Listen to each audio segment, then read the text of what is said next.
একটি অবাধ, সুষ্ঠু ও গ্রহণযোগ্য নির্বাচন কেবল নির্বাচন কমিশনের একক প্রচেষ্টায় সম্ভব নয়। জনগণ, সরকার, আইনশৃঙ্খলা রক্ষাকারী বাহিনী, গোয়েন্দা সংস্থা এবং প্রশাসনের সমন্বিত উদ্যোগই পারে নির্বাচনী পরিবেশকে স্থিতিশীল ও বিশ্বাসযোগ্য করতে। বিশেষ করে সামাজিক যোগাযোগ মাধ্যমের যুগে যখন গুজব ও উদ্দেশ্য প্রণোদিত তথ্য দ্রুত ছড়িয়ে পড়ে, তখন এই সমন্বয়ের গুরুত্ব আরও বেড়ে যায়।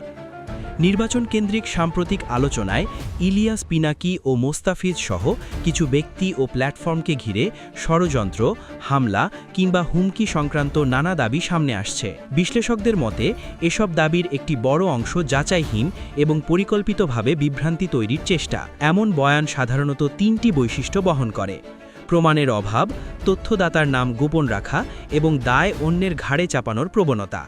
ফলে সত্য উদ্ঘাটনের পথ রুদ্ধ হয়। কোনো হামলা বা হুমকির দাবি উঠলে সেটি তদন্তের দায়িত্ব রাষ্ট্রীয় সংস্থার। সামাজিক মাধ্যমে আগাম রায় দিয়ে দেওয়া বা দায় নির্ধারণ করা পরিস্থিতিকে আরও জটিল করে তোলে। যাচাইহীন তথ্য ছড়ানো নির্বাচনী নিরাপত্তার জন্য হুমকি, কারণ এতে প্রকৃত ঝুঁকি আড়াল হয়ে যায়। এই প্রেক্ষাপটে বাংলাদেশ সশস্ত্র বাহিনী, পুলিশ এবং গোয়েন্দা সংস্থাগুলোর সমন্বিত তৎপরতা গুরুত্বপূর্ণ ভূমিকা রাখছে। মাঠ পর্যায়ে নিরাপত্তা জোরদার করার পাশাপাশি তথ্য যাচাই, ঝুঁকি বিশ্লেষণ এবং গুজব প্রতিরোধে তারা একসঙ্গে কাজ করছে। রাজনৈতিক পর্যবেক্ষকরা আরও বলেন, সরকারের দায়িত্ব হল মত প্রকাশের স্বাধীনতা নিশ্চিত করা, কিন্তু একই সঙ্গে মিথ্যা তথ্য ও পরিকল্পিত অপপ্রচারের বিরুদ্ধে কঠোর থাকা। জনগণের ভূমিকাও এখানে কম নয়। যাচাই ছাড়া তথ্য শেয়ার না করা, রাষ্ট্রীয় তদন্ত প্রক্রিয়ার উপর আস্থা রাখা, এসবই নাগরিক দায়িত্বের অংশ।